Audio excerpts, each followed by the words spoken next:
Okay, so material sets up in the bin. It's set up overnight. It wasn't flowing the last test, so I'm going to do a 15 kg discharge again. I just did a 3. It hit it very well after we kind of tapped and loosened up the material. So I'll start the automatic discharge. And yeah, we're flowing. It's flowing. You can hear it. Yeah. So 10, 8, remaining 5, 4, 3, 2. That's the fine dosing motor.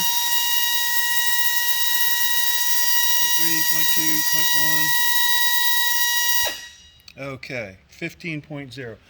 It's nice. Right on. Very good. Okay.